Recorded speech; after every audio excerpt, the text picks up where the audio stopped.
Welcome everyone. उम्मीद करता हूं कि आप सभी लोग स्वस्थ होंगे।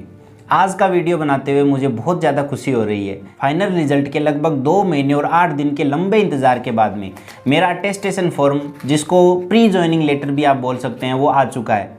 अब ये अटेस्टेशन फॉर्म क्या होता है? आपने ज्वाइनिंग लेटर तो सुना होगा। ये प्री ज्वाइनिंग लेटर या प्री अपॉइंटमेंट लेटर क्या होता है, उसके बारे में आज मैं आपको बताऊंगा। ये ज्वाइनिंग लेटर नहीं है, ज्वाइनिंग लेटर आपका इसके बाद में आता है। तो इसमें क्या क्या है, क्या क्या आपको पूछा जाता है और कौन से डॉक्यूमेंट आपको इसमें देने होते हैं, इसको कैसे फिलअप करना होता है, वो सब कुछ आज मैं इस वीडियो में बताऊंगा। तो जो भी बच्चे सेलेक्ट हो गए हैं उनके लिए तो ये वीडियो हेल्पफुल रहेगी। और जो बच्चे अभी तैयारी कर रहे हैं या तैयारी करने के बारे में सोच रहे हैं एसएससी की, तो उनके लिए ये वीडियो बहुत ही ज़्यादा मोटिवेटिंग होने वाली है। तो इस वीडियो को लास्ट तक ज़रूर देखना, क्योंकि इस चीज़ के लिए आपको बहुत ज़्यादा मेहनत करनी पड़ती है, पसीना बहाना पड़ता है, तब जाके आपको ये लेटर मिलता है। अगर आप अनअकैडमी पर पढ़ना चाहते हो तो ये हाई टाइम है, बेस्ट टाइम आपके लिए है सब्सक्रिप्शन लेने के लिए, क्योंकि अभी एक शानदार बड़ा ऑफ़र चल रहा है। पहले क्या होता था कि अनअकैडमी के 1 साल के सब्सक्रिप्शन पर आपको 3 महीने का फ्री में मिलता था, यानी 12 महीने का सब्सक्रिप्शन लेने पे आपको 15 महीने तक आप उन क्लासेस को देख सकते थे। लेकिन अब क्या चल रहा है, कुछ दिनों के लिए आपके लिए एक शानदार ऑफ़र है कि 12 महीने का सब्सक्रिप्शन के साथ आपको 6 महीने सब्सक्रिप्शन फ्री में मिलेगा, यानी 3 महीने का और एक्सटेंड आपका हो जाएगा सब्सक्रिप्शन। तो अगर आप अनअकैडमी पर आना चाहते हो, अनअकैडमी पर पढ़ना चाहते हो या 1-2 महीने बाद लेना चाहते हो, तो आप मेरे हिसाब से अभी अनअकैडमी का सब्सक्रिप्शन ले लीजिए। साथ ही साथ अगर आपको मैक्सिमम डिस्काउंट चाहिए तो आप हमारा कोड कपिल ऑनलाइन 10, जो कि आपको स्क्रीन पर दिख रहा है, इसको अगर आप अप्लाई करोगे तो आपको 10% डिस्काउंट मिल जाएगा। यानी अगर कोई 5000 का सब्सक्रिप्शन होगा तो वो आपको 4500 में मिल जाएगा, तो 500 रुपये आपके डिस्काउंट हो जाएंगे। तो इस प्रकार से आप मैक्सिमम डिस्काउंट इसमें ले सकते हो। साथ ही साथ अगर आप पेड बैच नहीं लेना चाहते तो फ्री कोर्सेज में भी अगर आप एनरोल करोगे, तो अगर आप हमारा कोड लगाओगे कपिल ऑनलाइन 10, तो आप उसको आराम से एनरोल कर पाओगे फ्री में, आपको इसमें कोई दिक्कत नहीं होगी। साथ ही साथ एक और बड़ी न्यूज़ है, जो कि कोटा के रहने वाले हैं या फिर कोटा के आसपास के हैं।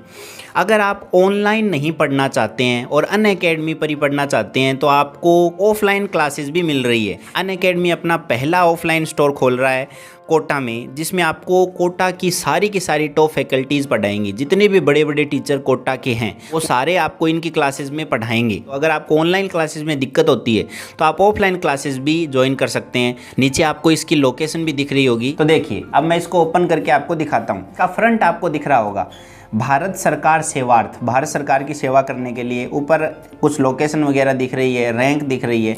चलिए इसको ओपन करते हैं।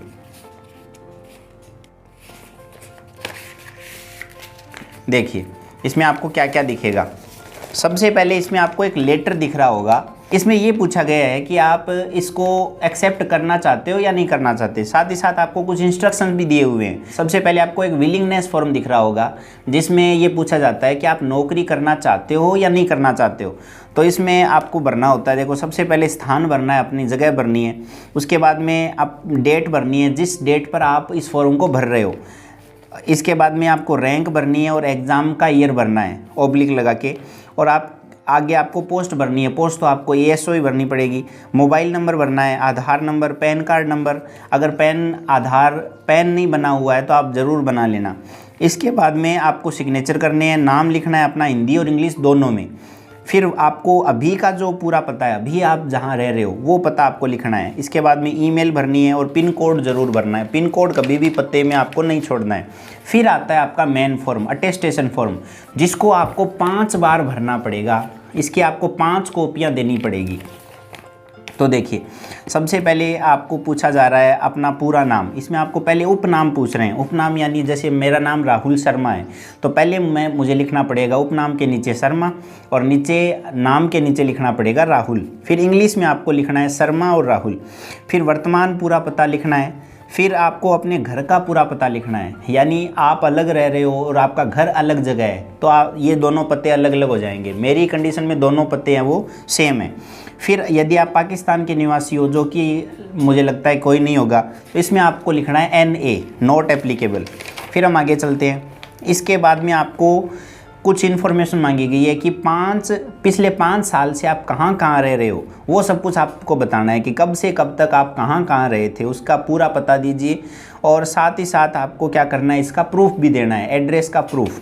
फिर आगे क्या पूछ रहा है आपसे, अलग अलग जो आपके परिवार के सदस्य हैं वो क्या क्या काम करते हैं, उनका नाम क्या है, राष्ट्रीयता क्या है, इंडियन है या कहाँ के हैं। फिर आपको जन्म स्थान लिखना है, साथ ही साथ उनका एड्रेस भी भरना है और स्थायी घर का पता भी उनका लिखना है। फिर नीचे 5 नंबर में देखो क्या पूछ रहा है कि विदेश में अगर कोई पढ़ रहा है तो उसका ब्यौरा देना है। तो मेरी कंडीशन में तो ये नॉट एप्लीकेबल लिख दिया मैंने सब में, NA। फिर राष्ट्रीयता आपको भरनी है इंडियन। फिर जन्म की तारीख, वर्तमान आयु, मैट्रिक्स के समय आयु, ये ध्यान से देखना, मैट्रिक जब आपने की थी, 10वीं पास जब की थी तब की आयु आपको लिखनी है।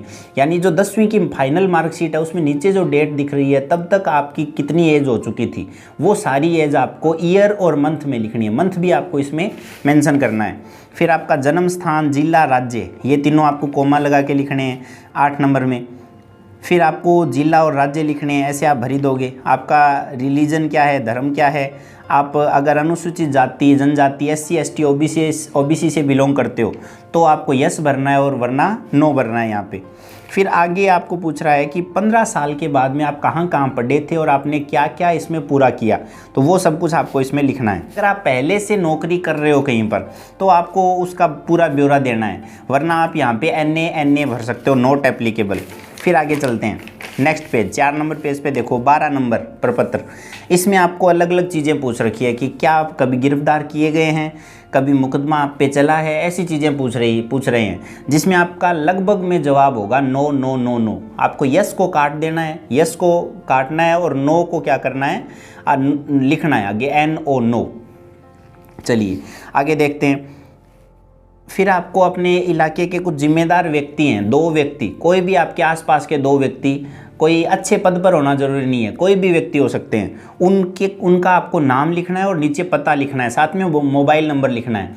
क्योंकि जो AFHQ डिपार्टमेंट है वो इनको फ़ोन करके ज़रूर पूछेगा कि ये बच्चा क्या वहीं पर निवास कर रहा है या नहीं कर रहा। तो कोई ऐसे 2 व्यक्तियों का नाम लिखना है जो कि फ़ोन पिकअप कर सके। फिर आपको नीचे डेट लिखनी है और अपने सिग्नेचर करने हैं। फिर आगे कह रहा है कोई भी आपका नज़दीकी रिश्तेदार है जो कि विदेश में रह रहा है, विदेश से भारत में आए हों, तो उनका आपको ब्यौरा देना है। फिर भारत में निवास कर रहे रिश्तेदार जो कि मूल भारतीय नहीं है, भारत के रहने वाले नहीं है, कहीं बाहर से आए हों, तो उनका आपको ब्यौरा देना है। फिर आगे आपको पूछ रहा है नाम, सिग्नेचर, पोस्ट और वही रैंक और उसका ईयर। लास्ट में आपको आइडेंटिटी सर्टिफिकेट पूछ रहा है। इसमें देखो क्या क्या, इसमें देखो 8 लोगों का जो सिग्नेचर है वो मान्य है। कौन कौन? सबसे पहले जो गजेटेड ऑफिसर है केंद्र सरकार के या राज्य सरकार के, वो मान्य हैं। फिर जो माता पिता संरक्षक निवासी है वहाँ के निर्वाचन क्षेत्र या विधानमंडल के जो सदस्य हैं वो। फिर सब डिविजनल मजिस्ट्रेट SDM का मान्य है। तहसीलदार, नायब तहसीलदार, उनका मान्य है। Principal headmaster of school, college, institution, उनका भी मान्य है। फिर ब्लॉक विकास अधिकारी, पोस्ट मास्टर, पोस्टमैन नहीं, जो आपके घर पे चिट्ठियां देने आते हैं उनका ये सिग्नेचर नहीं चलेगा, पोस्ट मास्टर का। पंचायत निरीक्षक, पंचायत इंस्पेक्टर्स, उनका भी चलेगा। आगे आपको नाम, पिता का नाम पहले हिंदी में भरना है फिर इंग्लिश में भरना है।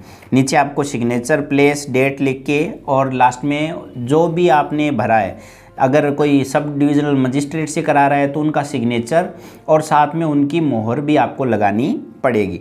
नीचे जो है ना कार्यालय द्वारा भरा जाने के लिए, इसमें आपको कुछ नहीं करना है, वो ऑफिस वाले अपने आप भर लेंगे। अब आपको पता चल गया होगा कि अटेस्टेशन फॉर्म एक तरह से आपका डॉक्यूमेंट वेरिफिकेशन ही है।